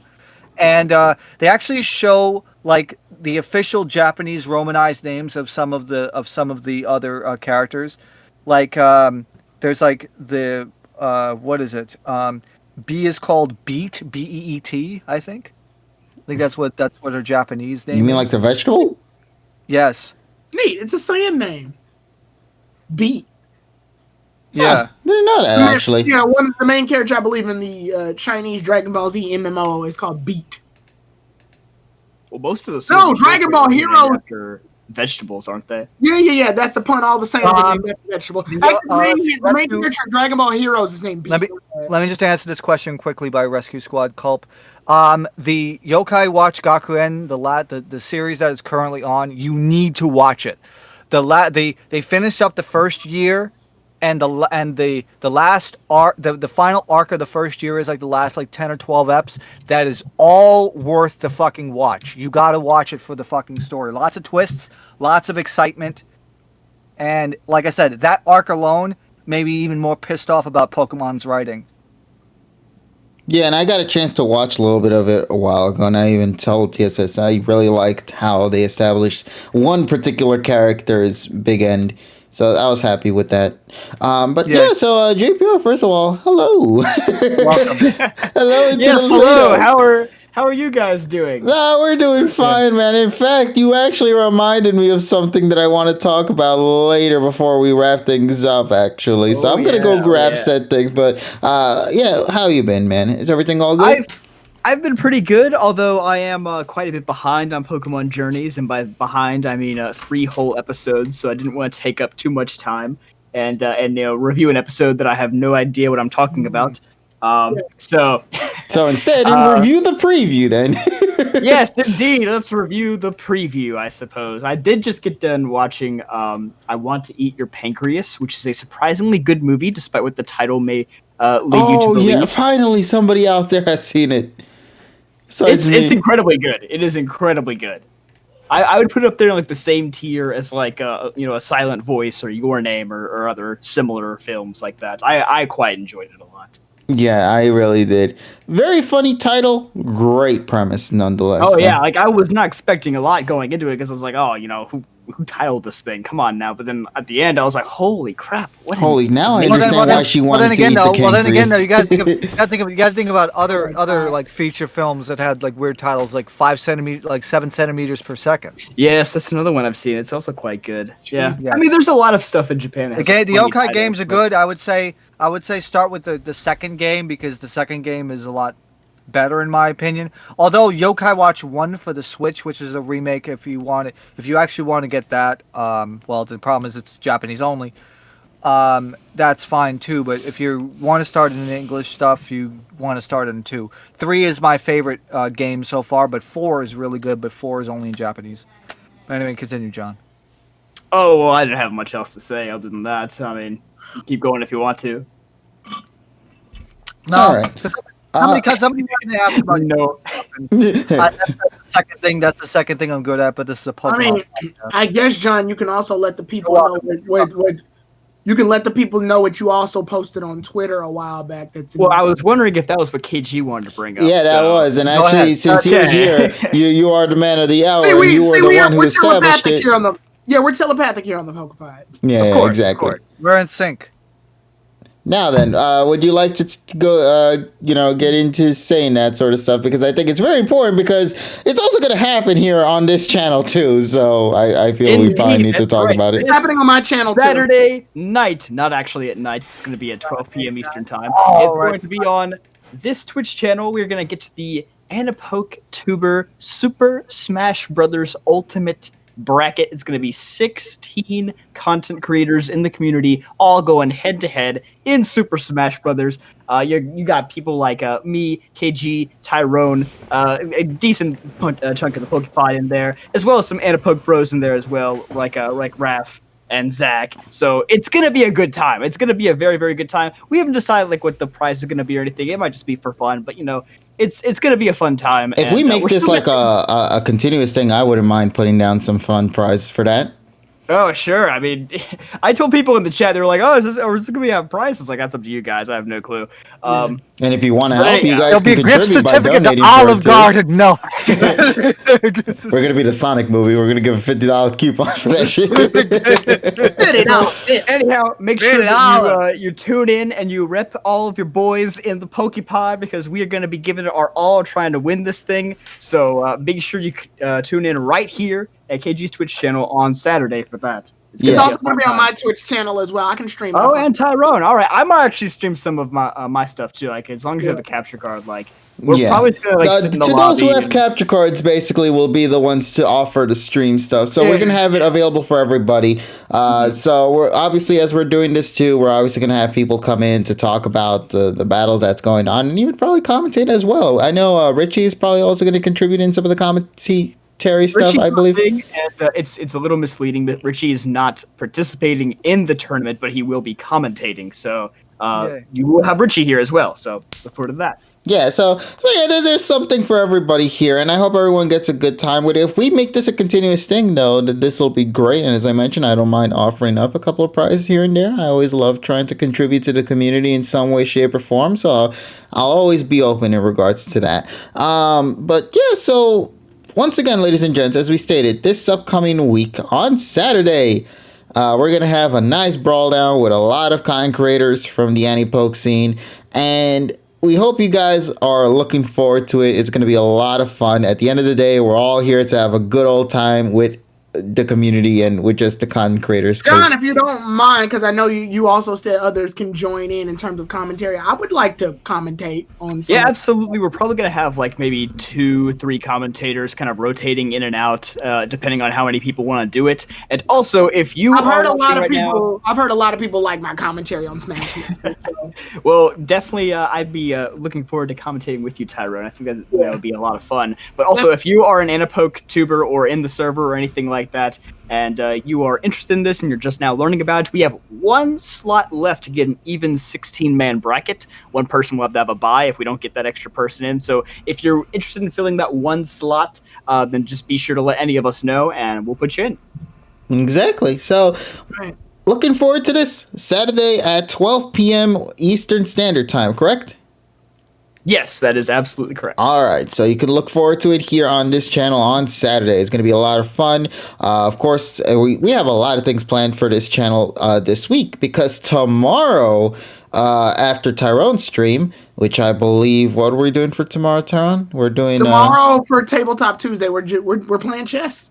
All right. Well, I hope we could play chess. Yeah. So after his chess games that's going to be happening on that channel, we'll be heading over to my channel, because we're going to finally get back into the wonderful world of Johto. We're finally going back into Heart Gold and Soul Silver, ladies and gents. I've been holding it down for a little bit just because we need to get back into doing that with the crew. So we're going to be having that every Tuesdays when it's in my routine, I guess, or my turn, because we shuffle every single week. We go either to Richie or to Terrell, and now added into that list is me. So tomorrow there's going to be a lot of fun with the Pokemon Heart Gold game, and I hope to see you guys there for that too. But anything else I'm missing off the top of my head? No, I think that's pretty much it. I want to say it's a lot of fun. My channel, my Twitch channel is going to be very Mario heavy for Wednesday and Thursday, because we're doing KG and I are doing the Mario games on Wednesday. And then, of course, Thursday is going to be a lot of fun, because I finally am getting this man his Mario Kart. Playing Mario Kart. I had to, yeah, well, actually, no, he that was his prize anyway. But he's getting Mario Kart 8 Deluxe, and we're going to be having a lot of fun with that. And, of course, given you guys in the community have yourselves the Mario Kart game, I hope to see you guys there, too, for some fun Mario Kart shenanigans. Try to help me prove a point to Tyrone and show him that Mario Kart is great with the community, man. So I expect you all to be there on Thursday for that shit. But don't forget to not be there for Wednesday too, because Wednesday's going to be just as fun as well. And then on Friday, I'm going to be streaming at 9 p.m. Eastern. We're going to have, for the first hour, I have been challenged by a good friend over in Michigan. I'm going to have a Super Mario Brothers 2 or Super Mario Brothers Super Mario Brothers Lost Levels donation challenge, where he will donate to me. He has certain rules for me, and I will be playing the Super Mario Brothers 2 original on the Famicom, which is the Lost Levels, for the first hour. And potentially, if Hotego makes the CPS 2 core beta this week, I will be showcasing that as well, because I would love to play some CPS 2 stuff if that is on the Mister. But I will be doing all the stuff on the Mister. And then the week after that, Tales of Symphonia. So look forward to that. Yeah, there's a lot of things happening in these next couple of weeks. /Jesus_killer. Yeah, it sounds like the PokePod's got the whole week covered for you guys coming up. Pretty much, yeah. Yeah, pretty much, yeah, except for Sunday. I'm doing Sunday. Oh, never mind. It's a juke. Yeah, but say Sunday's Digimon, remember? Oh, I thought you were taking a break this week for some reason. I do Digimon every Sunday. Okay, maybe it was me that was taking a break for Sunday then. But yeah, every other day though, ladies and gents, we're going to be having a fun-filled journey. So we hope to see you guys there. Support your favorite content creators. Come in for the Smash tournament. Go into the chat and go berserk into whose side you are on. With JPR, Tyrone, with me, Media Nut, Ayan, Raf. There's so many wonderful people here. Let's make this a fun-filled week for everyone. And half the people aren't even on here, so there's still some newcomers that are unknown that you have to look forward to. Yeah, all right, but who mains Falcon though? Who does main Falcon? Who does main Falcon? I don't know. I don't know, Maybe- man. But maybe there's not. one thing for sure. I have to get back to working on my training. I'm like Gohan here. I need to get back into my into my full form again, man. But so with that, Oh, Captain Falcon. Captain Falcon. that I feel like I have nothing much more to contribute right now in terms of things regarding whatever we normally tend to talk about. I think I just got an 50 alert now. likes Hold on on a Twitter. second. 50 likes on Twitter, and I'll go Incineroar in the finals if I make it there. What the fuck? Throw Wait, that out I there. thought we couldn't swap. Yeah, you can swap. Who said you couldn't Somebody's swap? gonna- Tyrone Somebody- told me we couldn't swap. What? Tyrone said you couldn't swap. Tyrone, it's fake news. What? Hold up. What? You can swap. Hello? You told me we couldn't switch out characters. No, I didn't say no. When we were practicing, I thought we were. You were asking to swap out characters. I was like, I'm mainly using my main, but that was implying that you're using. Are you using literally everybody in the game? I mean, okay, most people will stick to like one Right. character. They usually wind up sticking to. Okay, I was You thinking. can change characters. Okay, I was thinking traditional Smash tourney rules where most people wind up just using the same damn character. Well, yeah, but even then, like in like professional Smash, If they have a tournaments, you can- secondary character, they may or may not switch out. yeah, but like some people will still use multiple ones. Yeah, like, but I'm not. best like- player in like- Japan uses like 6 different characters at the Okay. same time. Okay, so I'm into when you said tournament, I was in my brain. I threw in tournament rule. As in just that one singular, and you Yeah, stayed through it the whole ride. Okay, like for example, Samsora, he only uses fucking Peach for Pichu. real, Yeah, or or Void uses Pichu or some shit. Like that's what I was thinking. he Like, could switch characters if he wanted to. yeah, but we It's not never like a really see him. We never really see him do it. It's true. It's true. I mean, he's got that, Yeah. that standard with his main. Donnie, Meaning what you the can hell use did you whoever do? want.